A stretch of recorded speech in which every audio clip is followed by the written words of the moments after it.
We are living in this current myth of normal that is actually taking us further from the normal evolution shaped us for.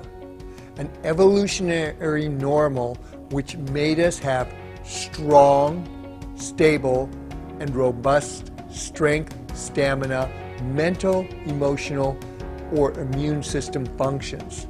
We were just robust all around. We also had a metabolism which burns fat as the primary and main aerobic energy source. Now, as athletes, I don't need to convince you normal is pretty pathetic when it comes to health, performance, and longevity. You don't want to be normal. I don't want to be normal. I get that. You want to be better than normal. Well, this is normal too, because biology has programmed us to want to compete and be better as a species. Any OFM athlete will tell you, OFM is their new normal. Hi, today we're going to myth bust normal. Now, my mind has been going around in circles on this particular myth buster, because I'd like to challenge all of us, myself included, to bust this myth wide open. Now, as athletes, I don't need to convince you normal is pretty pathetic when it comes to health, performance, and longevity. You don't want to be normal. I don't want to be normal. I get that. You want to be better than normal. And this is part of today's exercise in overcoming our subconscious mental hurdles and biases. You see, if you are a fat-adapted athlete, I want you to start thinking of yourself as normal. Not a special snowflake, not as an Ultrarunner or an Ironman or a Crossfitter or a Spartan racer, etc. Because you actually are what normal should be, which goes back to my 3 constants of human health and performance. However, for the sake of humanity, and I really mean it when I say for the sake of humanity, it's time to take that beachhead, take no prisoners, to establish our new normal of metabolic health instead of the one we're currently living in. Why am I framing it this way? Why am I being so serious about it, or saying we're going to take a beachhead, take no prisoners? Simple. All you have to do is pay attention to the current new normal being implemented at this very moment with policies, masks, lockdowns, and vaccines.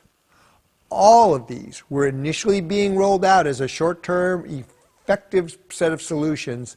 Then they've subtly transformed into the new normal and what's going on in the future, or what I call institutionalized disease. This isn't this current COVID thing, but it's going on all the time. Then observe how most people quietly accept what is occurring while others act out.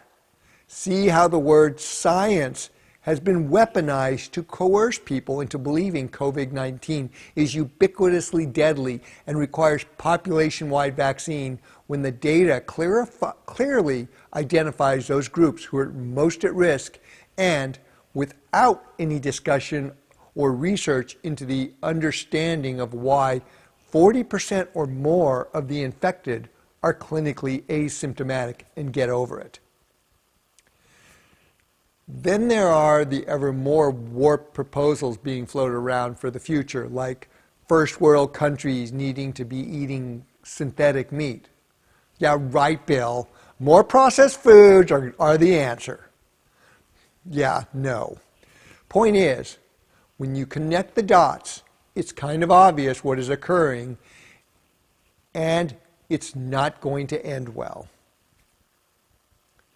We are living in this current myth of normal that is actually taking us further from the normal evolution shaped us for. An evolutionary normal which made us have strong, stable, and robust strength, stamina, mental, emotional, or immune system functions. We were just robust all around. We also had a metabolism which burns fat as the primary and main aerobic energy source. And the ability to think, reason, and create so we can problem solve rather than react. We live in a reactive society today. Instead, what we do have as normal is chronic diseases of modern man. An epidemic of obesity and diabetes, heart disease, cancer.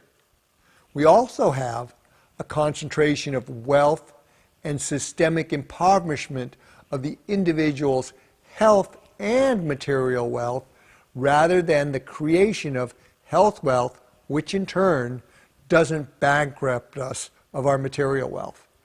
This I discussed in my institutionalized disease vlog.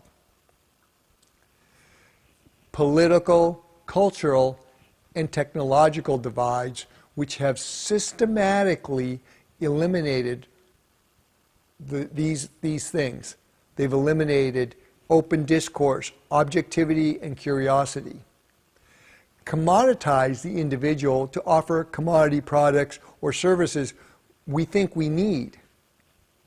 And through A and B here, we've created an environment of binary, reactive thought patterns which have supplanted real thought, analysis, logic, and reasoning.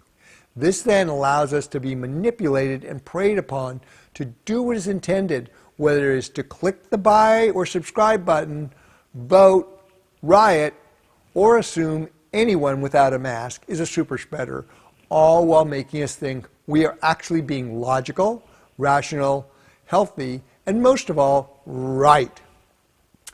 In short, the human construct commoditizes and monetizes the individual into the consumer by stealing your decision-making power through reactive soundbite media. Think Pavlov's dog.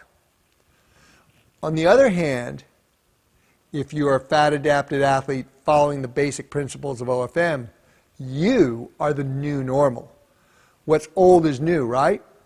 Now, I realize this is a huge mental hurdle in and of itself because athletes naturally desire to be better than normal.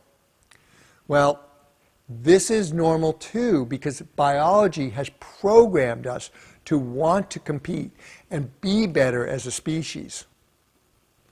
You are the standard bearer for normal in terms of health, performance, longevity, and resiliency. Do nothing more than be the individual you are, for this is the robust normal health the human race deserves and is not getting. We need to fight for it because, as any OFM athlete will tell you, OFM is their new normal. So whether you are a fat-adapted athlete or not, taking the time to watch a vlog like this, which violates that internet 3-minute rule, it's actually an act of insurrection. Having an attention span longer than 3 minutes, right? As I've been saying, we need a revolution, just not the ones that we've been recently seeing being played out. That revolution starts with you by reclaiming your metabolic health through optimizing your fat metabolism. Thanks very much.